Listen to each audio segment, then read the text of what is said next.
Welcome to Inspiring Women in Audit, the only podcast celebrating the achievements and journeys of women in the internal audit industry.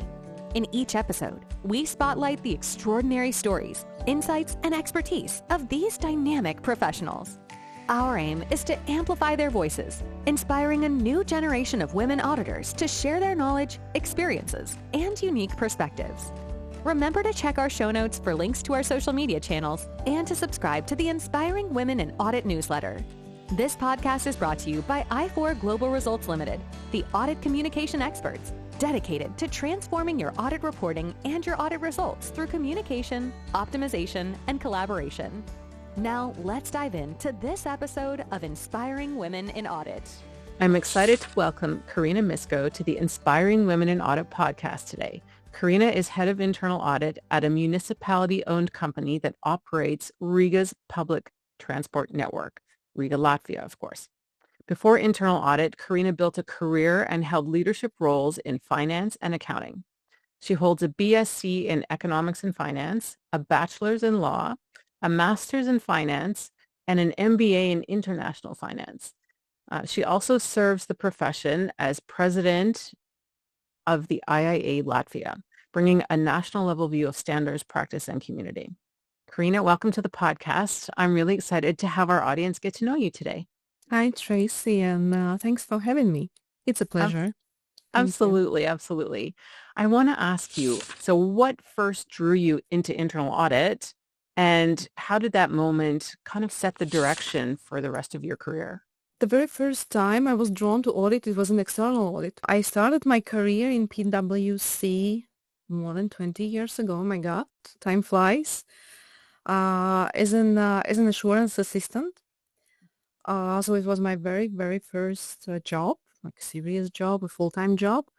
So it was mostly about the external audit, about the finance audits. I spent there 2 years, and usually people spend 1 to 2 years, and then if they're resilient enough, they stay. If they're not, they leave. So I was the one who left. Because actually I was accepting the role of the CFO for a startup. That time it was a very interesting position. I was the only one finance person in that company, and in a couple of years, I grew to the team of 6. So it was a very first experience, very interesting experience. It shaped me as, I would say, as a finance and accounting person, as a manager. It was my first managerial position. And then I moved to different finance and accounting roles with the different companies, mainly international fields, production, transportation, and so on. I grew in finance and accounting. My team grew in numbers of people of the team. So I started with, the first one was 6, and the biggest one I had was 123 at the moment when I left. So it was quite a journey indeed. And then at some point I was in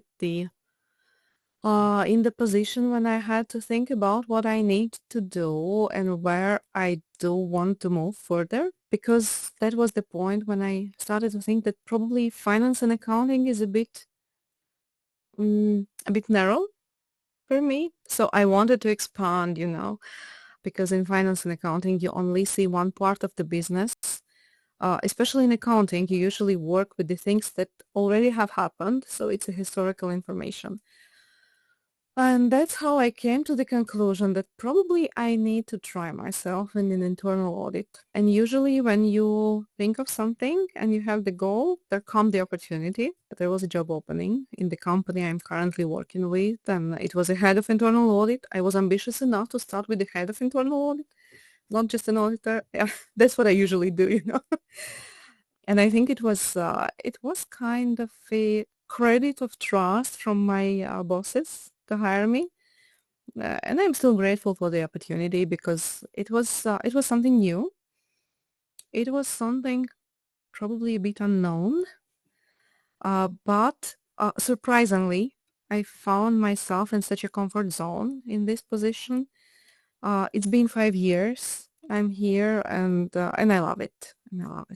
There's so many great things just embedded in that story. I'm going to dive into a couple things that have come to mind as I've been listening to you. So the first one is good for you for applying straight for the head of audit, right? I mean, that's what we should be doing when we have the confidence and we know we have the skills. We may not have the direct experience, but I think, when you read all the research about, who applies to jobs first, they say, I think, women, we try and wait till we're closer to 100% of all the skill set that we need, whereas men have less percentage, maybe 70% or something. I don't have the actual percentages, and I'm not trying to diss men at all, but it is true that I think a lot of us, they look at a job application or a job description and say, oh, well, I don't have all of this stuff.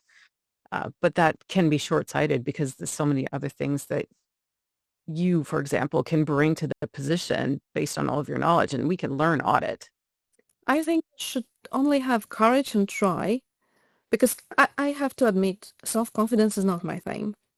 I'm doubting myself in so many things, in so many areas, but then I think I better try and regret than I don't try and regret not trying. Right? It's courage. Because I mean, I write about courage on LinkedIn posts. We can be afraid to do something or nervous about doing something, but it's the fact that we keep going. It's the fact that we keep trying. It's the fact that we step into it. Some of us, leap off the cliff and build the parachute on the way down. For some people, that's too big of a leap or a step. But just being able to understand where we are in our comfort level with these things and then doing it anyway, I think is just super powerful. And it's a super example to set for other women in the industry as well, is to not be afraid to apply, learn from the experience if you don't get the thing that you're looking for, and then do it again until you get the right one for you. Absolutely. Can't agree more. And what did you love most about being in finance and accounting, if I can ask? See, I'm a bit of an introvert person. Sometimes it sounds surprisingly, but I am. As much as I love people, at the same level, I like being on my own. I think the numbers are my thing. I'm good in numbers. After all, finance and accounting is all about logics. I think I've done some, so it works good for me. And also, I would say that all the journey through finance and accounting was with people and leading people and being managing the teams. So I think that's where I found the motivation and interest. Super. Super. And your story kind of is the exact opposite of mine. Well, we start at the same place, but then we go opposite. So I also started with external audit with Deloitte and working in the financial institutions group, which I'm very grateful for, because if they'd put me in the small business group, I wouldn't be where I am today. And then I went into a position of internal audit. I was the most senior person at the U.S.-owned bank in Canada, most senior auditor. But then I thought, I have a chartered accountancy designation. I should be accounting. So I did the opposite, and I went into accounting at a sister company. And so that was a great actual experience, because then I realized I like audit better. And I think, once an auditor, always an auditor. I think so. Even after 20 years. Even after 20 years, right? So that's fantastic. And we're going to get into some of the other things that you do in internal audit world as well. But so you've worked in both finance, leadership, and internal audit. And how has moving between those two worlds shaped your strategic approach in your current role as head of internal audit? Being an internal audit gives you a bit more of a helicopter view of what's going on in the company. You are maybe not involved, but you see all the processes, and you can influence all the processes in the company. Maybe not directly, but as an advisor to some extent. So your approach should be a bit different. In finance, I think you have to be very detailed oriented with numbers. it's quite strict. In internal audit, you can be a bit more flexible. It's not only about numbers, it's also about the processes and process efficiency. I would say that's what I'm working more now. That's just because the company needs that, and that's my focus. And it's different. It's not only about numbers. It's not only about budgets or reports. It's also about how we do things, in a better way, in a more efficient way, not only financially, also resource-wise, and how we approach things. So it gives a bit of a more broad view to what you're doing. I like them both. I have to say I liked being in accounting. I think there's also shades of gray in accounting because it's how you interpret the standards and how you apply them in your own environment. And I think that in auditing, there are also shades of gray. If your condition of what you see happening is black and your root cause is white, there's like all shades of gray going down between. And how do you figure out what actually is condition versus what is root cause? And how do you apply the standards? I know you're with the IAA, and how do you apply the standards in your own environment and those kinds of things, right? So I love that there's still room for interpretation and applying it to our actual situation. So there's a teensy tiny bit of creativity, hopefully still in both areas. I don't know. That's how I see it. How do you see it? I think you can be creative wherever you are. You just need to know the limits of the creativity you're applying. No. That's interesting too. I think my LinkedIn post today comes out about being outside the box. So we shouldn't always be stuck in the box or coloring between the lines, inside the lines. We should not be afraid to say, well, what if I stepped outside the line? What would that do? Obviously not doing it without forethought, but, thinking about bringing other things into it, and how do we optimize, and how do we be innovative, and how do we help the organization, facilitate positive change to get better. Absolutely so. Good. Now, we met at the IIA International Conference in Toronto. Wasn't that long ago. And 3 weeks, right? I think it was only 3 weeks ago. By the time this podcast is released, it might be closer to 2 months, but it was only 3 weeks ago. And it was an amazing experience. And when I met you, I knew instantly that you would be interesting for the podcast, that our audit community should get to know you because you have that energy about you. You have a huge smile. You contribute to what everybody's doing around you, and your communication skills are fantastic. So you're known for using white gloves in communication. So I'm wondering, what does that actually mean? Can you share with us? Absolutely, yes. Yeah, that's what I've heard, that I'm using the white gloves, communicating with people. I think it comes from the place where I do believe that empathy is a good thing to have, and it helps you in your work, and it helps other people you're communicating with. And also, I would say it comes probably a bit out of your personality. I've never been a harsh person. I've never been very.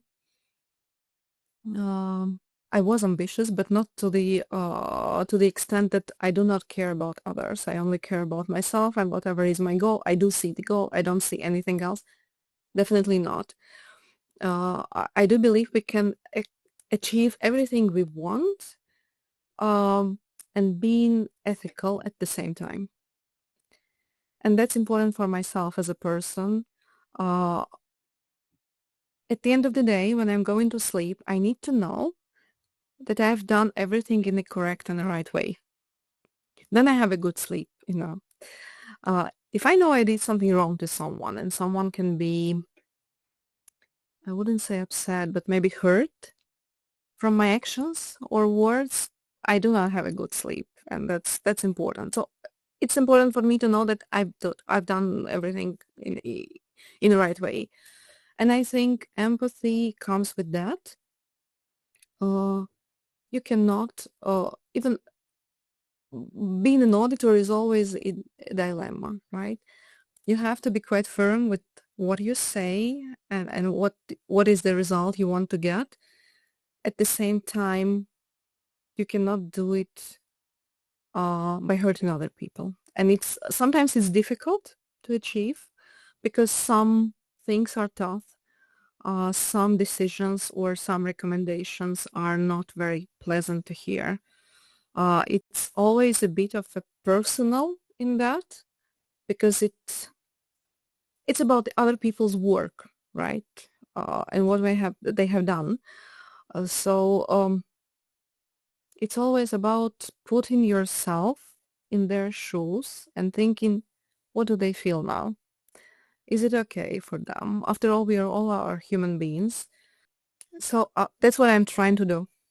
I think that's brilliant. So what I'm hearing is that, for you to sleep at night, you have to maintain your own integrity, Yeah. right?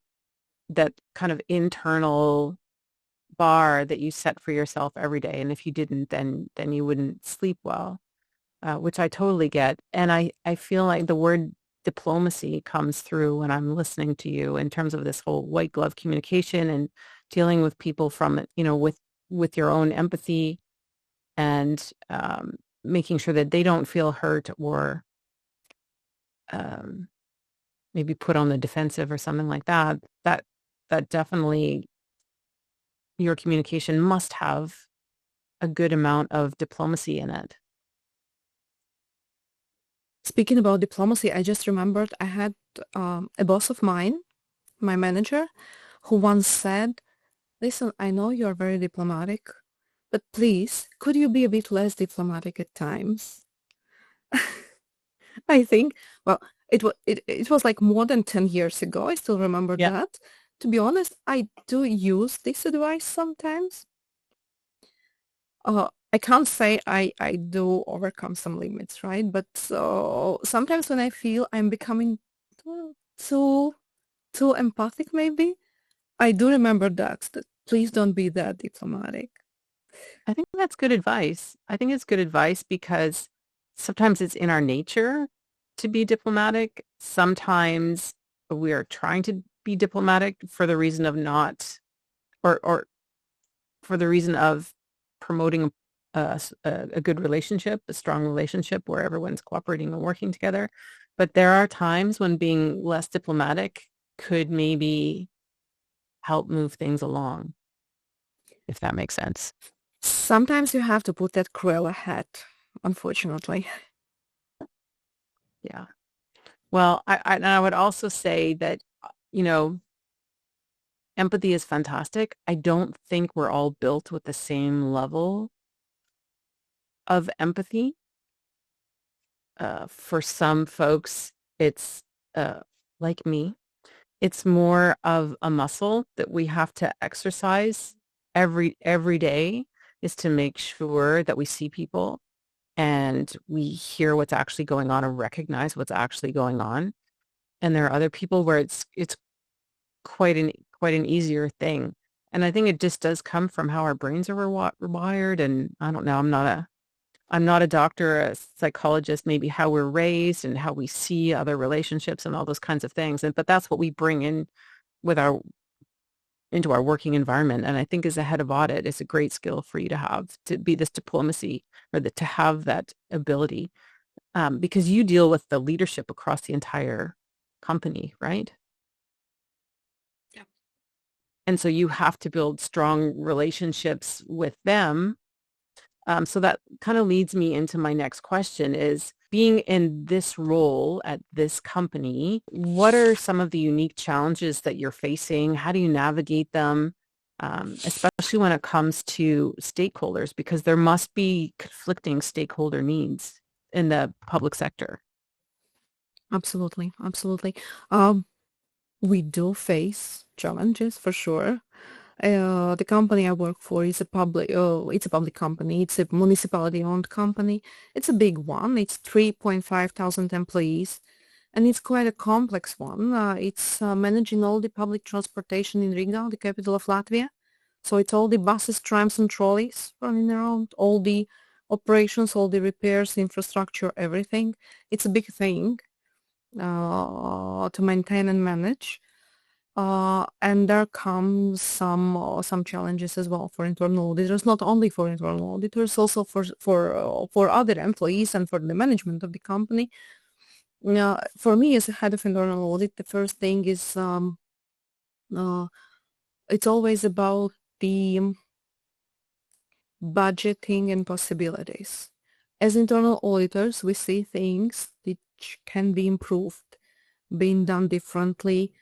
We can advise some things to be introduced, to be done. And sometimes it happens that these things are just too expensive for the company, right?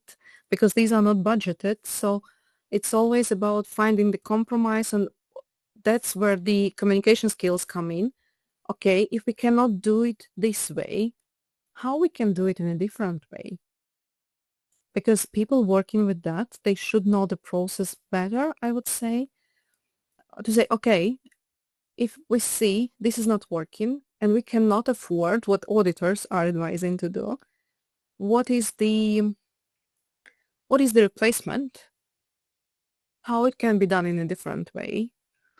And it happens sometimes, and it's a bit of I cannot say it's disappointing, but I would say it's maybe a bit demotivating for the team. There, when you have to keep the team spirit high, saying, okay, we cannot do that. This is what wasn't approved, but we can do it in a different way. We can find a solution. So this is challenge number one. The challenge number two, and it's the biggest one, I would say, it's a corporate culture. The company is big, and the company has its history. It's quite an old company. In a way, it exists now. It's been 20 plus years, but of course, it goes back to the time when the only public transport available was horses, right? So it's the company with the deep roots and a quite long history. And we do have employees who work here for 20 and 30 years, and some of them for 50 years, which is, I would consider these people heroes. So basically, it's the whole life you spend in the same company. You graduate or even don't graduate, you finish the school, you start working and you retire from the same company, which is, in my case, I have changed several employers in my life. So that's not this. I cannot imagine how you do that, right? But those people do. And here comes the challenge, because since so many people are working for such a long time with the same company, they create the culture, the corporate culture, which is very change resistant. So basically, there are processes which are being done on a daily basis in 10, 20, 30 years. And it's quite difficult to find the reason to explain why do you have to change something. Because you always have the question, but we did that for 30 years. Why doesn't it work now? So you have to explain, and you have to, you have to gift wrap the solution and to say, listen, this will be better for you. It's not only because I want that. It's not only because there are some internal auditors who came to check something and then they don't like anything. They want to change everything, which is a stress because it's been so many years we are doing that. Suddenly there is a necessity for change. Why? So you have to present that and you have to explain why and what is the benefit for the employee doing this process, what they will gain, how it will help their everyday life. And it's challenging sometimes. You have to find those right arguments to explain. I think that's spot on, because I've worked with a lot of companies in Europe that are over 150 years old. And there are still a lot of employees who have been there the 25 years, the 35 years. That's changing now, I find, with I know I'm going to sound very old when I say this, the younger generation, because they tend to move around a little bit more. But I find in those organizations, corporations that are so steeped in history that it is hard to move them um, to change. And it can affect internal audit and the motivation of the team because they're having difficulty doing that. And that's one of the things I talk about in my training is, I ask auditors to look at what can they control and what can they influence. And most auditors don't control a lot when it comes to what the stakeholders are doing. So then how do you influence it? And one of the things that I talk about is exactly what you said. It's like the benefits to the person you're sitting across the table from. So I ask auditors to think about what are the benefits to the person, to their team, to the leadership or the board within the organization, and then to the world beyond. Because if you are serving the public of Riga, which is, by the way, one of the most beautiful capitals, I think, in Europe. I really enjoyed when I trained there, was a few years ago now, but it was just delightful. If you're serving the public that way, what you do or don't do is going to impact your customer base who are buying that ticket or swiping that card to get on the train or the tram every single day. So I think looking at it from that perspective is going to be really helpful for your team to explain those benefits to everyone. It's just it's a mindset, right? People get stuck in a mindset. It's a mindset. We are still being perceived as a corporate police, and that's not the role I want to be in. I would better move to a role of an advisor, but to be an advisor, you have to gain trust, right? And you have to have your arguments to gain the trust. And can I ask, like, how long has the internal audit function been in place? It's been 5 years, almost Okay. 5 years. So basically, I joined the company to form the team and to start the function of the internal audit. And 5 years is not a long time when you have this company that's been in your corporation that's been in place for so many years. You have people that work for the company for so many years, 25, 35, 50 years. 5 years isn't a long time. And I think it's a process to help them understand what internal audit is and what you can bring to them to help them in their roles. Yeah. 5 years is, I would say, nothing, but Yeah. looking back, what was the company 5 years ago when I joined? I think it's a totally different company in a positive way. Okay. I'm not sure how much of that is the internal audit influence, but I hope there is a bit. But the company has changed a lot, and it's way much better now. We are, as a team, as internal auditors, we are trying to be very visible. Whenever there is a training or presentation or any kind of the development programs in the company, we go and we speak about ourselves. I am there with the presentations, showing all the internal audit plans, risk assessment matrices, everything, just to show that we are like normal human beings. We are working and we are doing our work. It's not like out of the blue, I don't like something. Definitely not. To explain the way we work, to make us maybe more understandable. There's a methodology behind, there's a reasoning Yeah. behind why you do what you do. And it's twice now you've mentioned like being human beings. And I think that's so important, is to just to be authentic, to be ourselves, to be good auditors, to be professional, to add value. I mean, all those things, and it comes from within, right? That's the most important, I would say. All right. Well, speaking of being a leader at your company, you're also the president of the IIA Latvia. This, I think, is, I mean, it's a huge accomplishment. It's a huge accomplishment. And I think it's a great service to our community by stepping into a role like that. Why did the role interest you? I'm just thinking back to you're coming from accounting and finance. So what drew you to actually want to be president of the IIA Latvia? And how does that role influence how you support internal auditors within your country? Well, there were two reasons why I've applied for the position and why I got the position in the IAA Latvia. The first one was being in the company I work with. Since it's my first encounter with the internal audit, I did feel I lack a bit of exposure to other internal auditors. Since the company is so unique, no one does that in the area, and the processes are unique. So sometimes I just need, another head and some shoulder to rely on to exchange some experience. So I thought, if not at the institute, where else you can find fellow colleagues, right?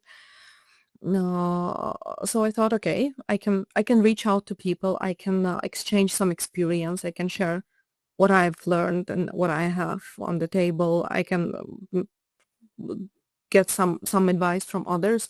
I do believe in collaboration, indeed. So I thought we should cooperate. We should collaborate as internal auditors. The community is not big. The members of the institute are 350 at the moment, so it's not a big community because it's not a big country, right? The second reason why I joined, it was a like purely psychological reason. The ex-president of the institute, her term was coming to the end. No one was applying, and she just called me and said, "Listen, save us, please. No one is applying, and we need to do something." So that's where my internal savior, Yes, it turned out like, okay, people need to be saved, so I'm there. I can help. Yeah, I'll Yeah, just whip my yeah, cape on and off I go yeah, to. absolutely. That was that situation. Yeah. Well, I mean, I could see you shining at the conference. So it's obviously a great role for you to be in. I imagine that you would be very inspiring to your community, to all those 350 auditors that are, part of your membership. So I would say that then it gives all those 350 auditors. Uh, I don't know if there are more out there in Latvia who just aren't part of the community yet, but it gives them community and like a glue that holds them together. Does that make sense? It does. It does. And to have you as the leader, I think would be inspiring for them. So, I hope so. where do you go from being the president? What happens next? How long is your term? My term is 2 years. It ends next March. Okay. Uh, I can reapply for the next 2 years. Okay. I'm thinking about that because Hmm. you see, it comes from the place where the institute in Latvia is a purely volunteer institute.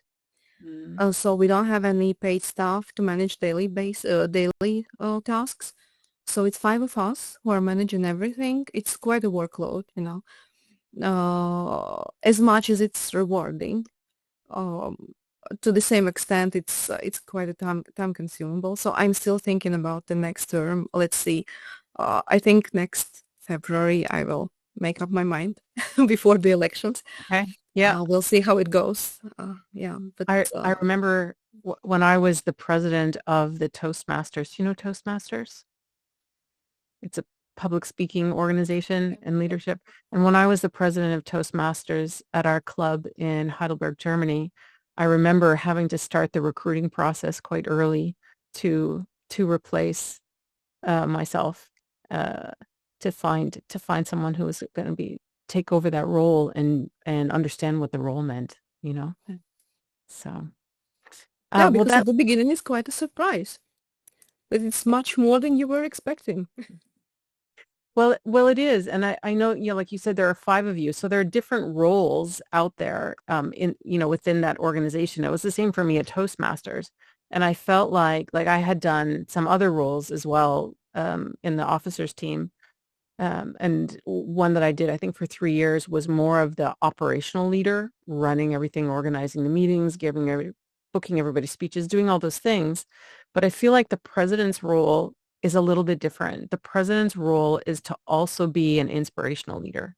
It's not so much the operational, at least in the world that I was in, but it's to inspire everyone to get them to be an active member of the community. Do you find the same thing? Um, I would say it's a bit different because I am quite highly involved in the daily operations as well. Okay. But that's what I like. So it's kind of a thing that makes me keep myself down to earth and, But I would say that for me as a president, the main role is to build this communication with other institutes, the relationships with other people, to bring them to Riga, because we are small, we are a small country, that's not a secret. And we are a bit, as northern people, we are a bit reserved. So we take time to open up, to talk to people. I do not want our community to be like a closed community.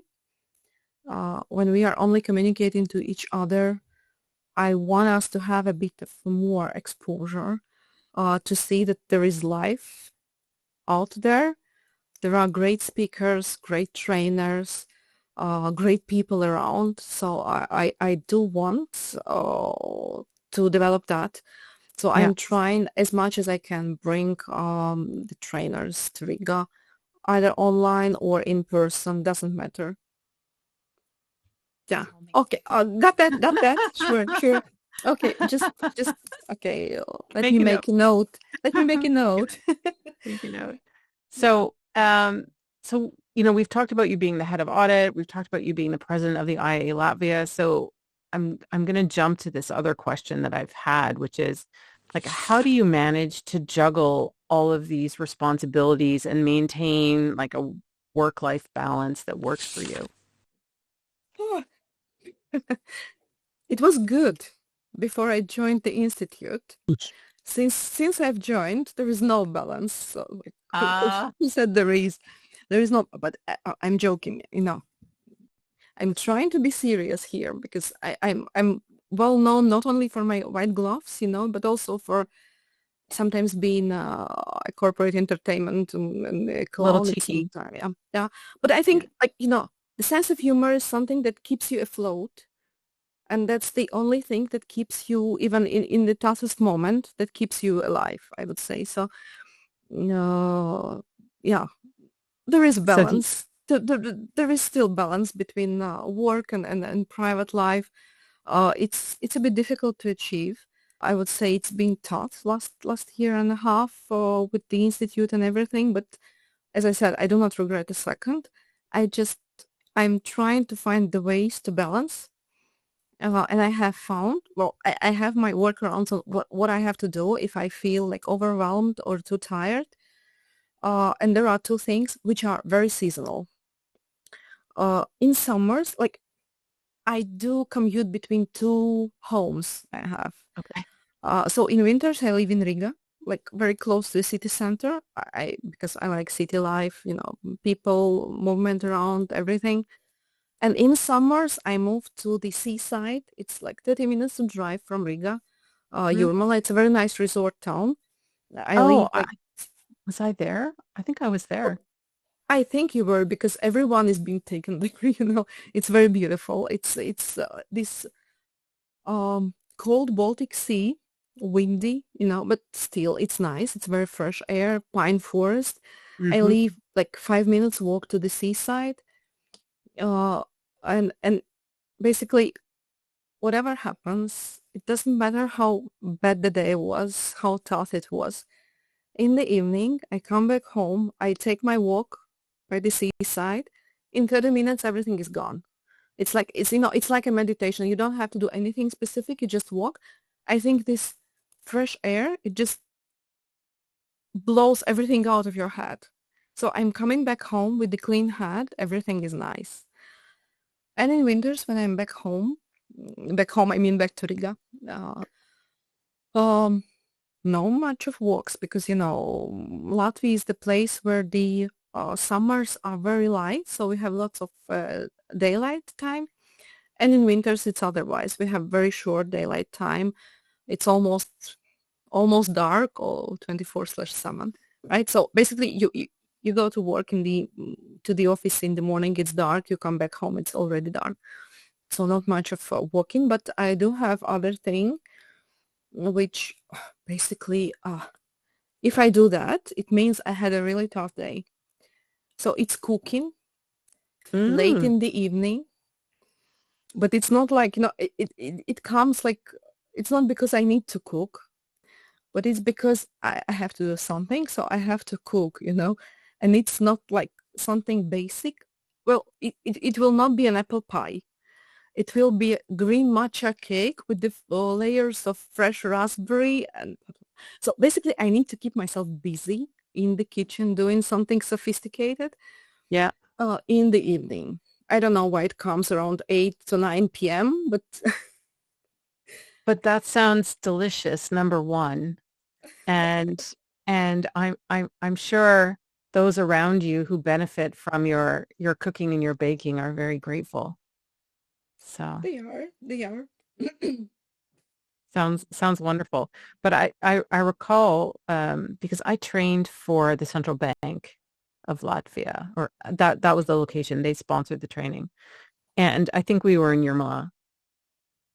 Probably. Because there's a training center out there. And then we did a city tour one evening, and just the whole thing was delightful. I highly recommend anyone who's listening to us, go to Riga, go to Latvia, because it's an amazing place to visit. Absolutely. I would say everyone is welcome. See? Just drop me a note. Yeah.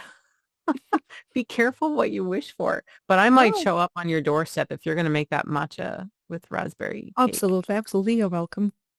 That would be lovely. So listen, I wanted to ask you about how you keep your team motivated and growing while balancing delivering the work. Because you have not the 123 on your team this time. It's a smaller team, and you are in this more fixed kind of older mindset culture. How do you keep your team motivated? Yeah, at the moment, it's much smaller team than I used to. It's 3 people and me. So we are 4. Which I enjoy. I do like work with people individually because everyone is so different. So when it's 100 and more, you cannot do that. So you still have team leads, and it's not that anymore.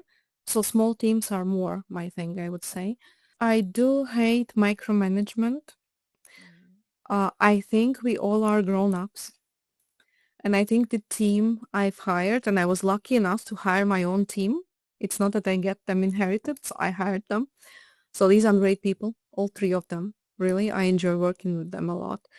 And they all are good professionals from a different areas of businesses. And we do complement each other. So we have someone who has a great public service experience.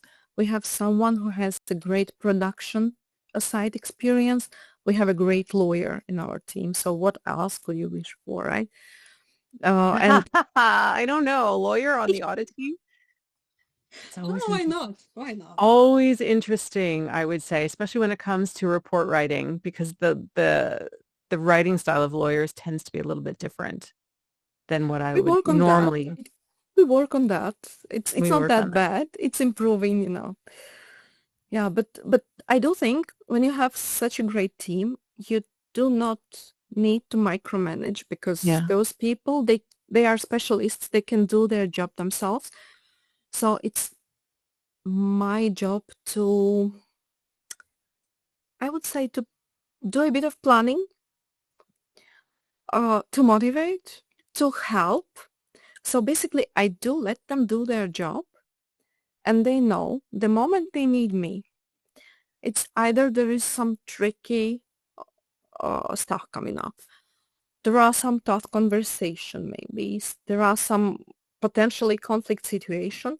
I am there for them, so they just need to tell me they need me.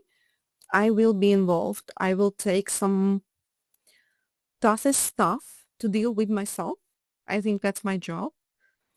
For the rest, they can do what they meet. After that, we do the review, we discuss things, and I think it comes from the place of trust. If I trust them, I think they do trust me, and they know they can come and say, listen, something is not working, or I failed. It's totally okay to say, or I do not feel good with something I've done. So I think my role in motivating them is being there, like not pushing them doing something, but holding the hand just in case they need me. When we speak about growing as internal auditors, I'm very, I wanted to say bad. I'm not bad, but I'm very tough with one thing. And that's where my dictatorship comes in. It's about training and learning. I do learn myself all the time, and I am very tough with my team. I do not ask them if they want to apply for the training or not.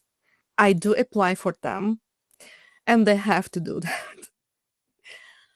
I'm not sure they like it all the time, but I think I truly trust that everything you learn will benefit you at some point. If not now, maybe years from now, but it will be, it's what you own and it's what you have with you.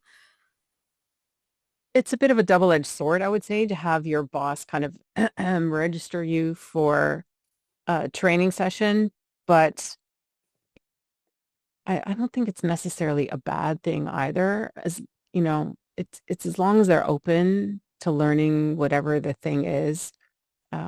I think it's fine. Yeah. I I think that whole mindset of continuous learning, of always improving, of 2 millimeter shifts, 2 millimeter shifts can take you far, whether it's as a business or whether it's an individual who is working on their skill set. Oftentimes we think, oh, it's such a big leap and I'm not ready to make the leap, and that can hold us back, whether it's a new knowledge or whatever it is, but it's like that old expression of how do you eat an elephant, one bite at a time. And if we can just approach our learning with the open mind of I need to keep learning, so I'll just take this one thing and do that. So I think your dictatorship style there is not such a bad thing.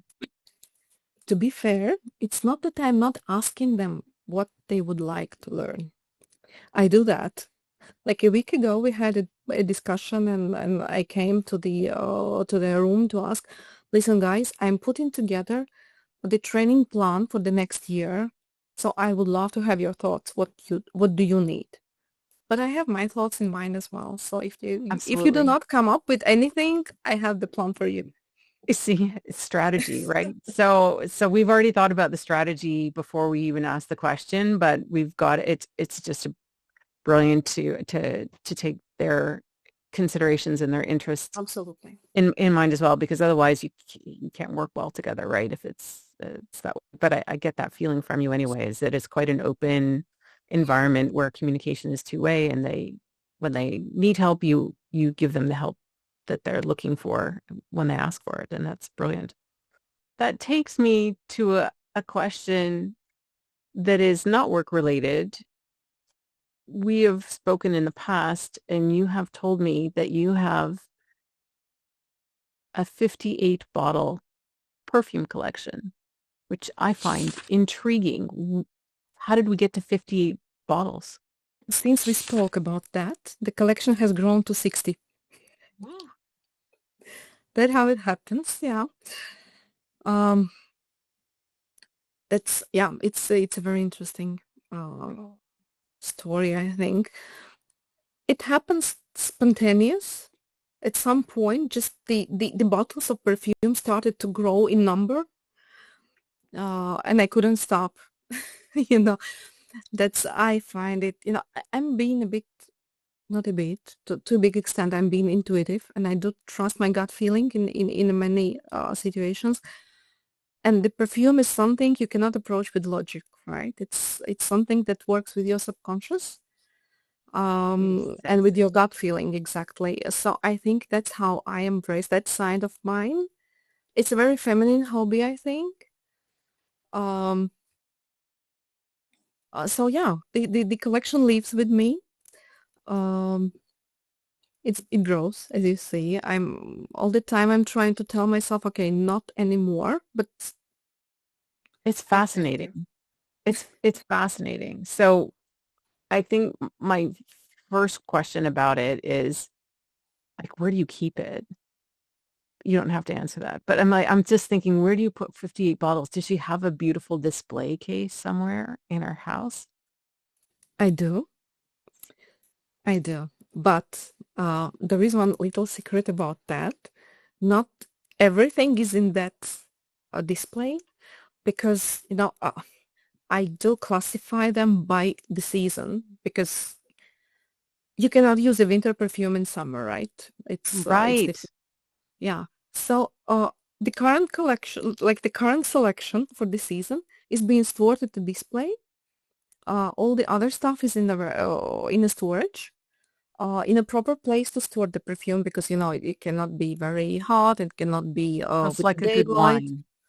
Yeah, so they wait for their time there. That's very interesting. So it's like a wine. You have to store it properly at the right temperature. Yeah, Um, in a closed box, no daylight, no hot and humid yeah, temperature. Yeah. I just find it fascinating because for years I had one perfume and it was Gucci. And then I had a friend another expat friend in Germany, and she was leaving the country, going back to her home country, and she just gave me a box of stuff. And in it was a bottle of Flower by Kenzo. And that's now my go-to. Um, so I don't have nearly the experience that you do. I'm a creature of habit. Uh, It's very good. It's first of all, it's stability. mm, Then you don't have to think if your dress smells like yesterday's perfume or today's ah, perfume, right? ah, interesting. So let me ask you, with this collecting, how does this perfume collection kind of inform your professional work? Are there any similarities, crossovers, synergies? I would say yes, because the perfume bottles, they all are different, right? And the scents are different. Mhm. So are people. And you need to have the right time and the right place and the right approach for everyone, right?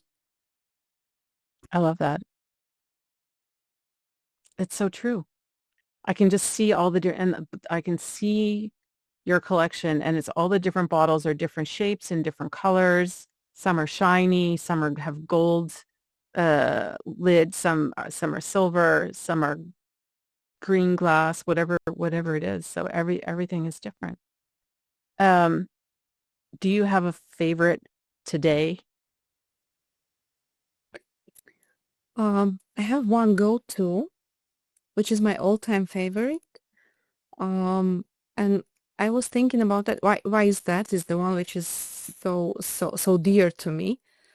It's Love Tuberose from Amouage. It's an Arabic perfume made in Oman. It's not very light, as you can imagine, but it's like a bunch of white flowers like jasmine and tuberose and gardenia, and a hint of whipped cream. Yeah, it's Wow. interesting, but it feels like for me and on me, it feels like it's a very plush, fluffy, warm blanket. So it's like people have comfort food. I have a comfort perfume, so that's the one for me. As soon as I do not feel well, I'm disappointed, it's just a bad day, or I'm not feeling well physically, that's my go-to perfume. It comforts me a lot. I love that. I feel like you're a perfume sommelier in a way, you know? To some extent. It's I just don't amazing. drink them, but yeah. Right, but you get where I'm putting two different things together, but you kind of get where I'm coming from. Yeah, very interesting. So listen, when you look back years from now, what do you hope your legacy will be, both for the profession because you serve your community and for the people that you've led? It's a very, very philosophical question.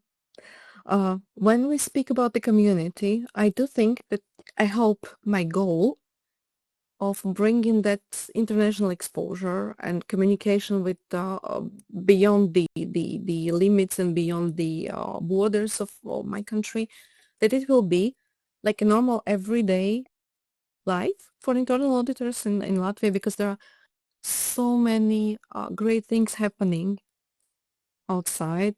We need to see that, and we need to have that here. And it's the only way we can grow and develop, when we see others and when we see what others are doing, exchanging best practices. And we do. It's not only for us to see others, but for others to see us as well. We are good at so many things as well. And our country is a country of so many great people and great professionals. And whenever we do something, we do it with the great sense of responsibility. So I think we can share that and be proud of that and show that to other world, right? So I hope it works, and I hope I bring at least those bricks into building that wall, right? When it comes to people I'm leading or have led, I still have this ultimate joy when I see. I do follow some of my ex-employees on LinkedIn, and we are in touch with some of them. And as soon as I see that there are people whom I hired, I don't know, 10, 15 years ago, they are now managers, they lead in big teams, they are leading companies. It's such a joy, and I'm so happy for them. And I really, I hope there is a bit of my input in that. I never ask, but I hope so. And I think that's, I do want to see that in the future as well. I think that's a beautiful thing. And I would absolutely say that you leave something with all of us. That's how I felt when I met you at the conference. So I can imagine that people who spend, even more time with you, working in the team with you, learning from you, being nurtured by you, is going to have that effect on others. So thank you for all you do for the internal audit community. I love that you're active on LinkedIn and you're sharing your voice, and you're part of Inspiring Women in Audit in our LinkedIn community, and you've agreed to be here on the podcast today. So thank you so much for being with me. It's been a pleasure to host you. Thank you for having me here. It's indeed a pleasure to talk to you, Tracy. Every time. Hi, everyone. Thank you for joining us on this episode of the Inspiring Women in Audit podcast. We'd love for you to stay part of our growing community, so subscribe wherever you're listening. If you're enjoying our content on platforms like iTunes or Spotify, a quick 5-star rating from you would mean the world to us. It's a small action that supports our mission immensely. Don't forget to explore the show notes for various links and join our vibrant community on all our social media platforms. Your interaction and support play a crucial role in amplifying the voices of inspiring women in audit and spreading their inspiring stories even further. Thank you for being a part of our journey, and we'll catch you in the next episode of the Inspiring Women in Audit podcast.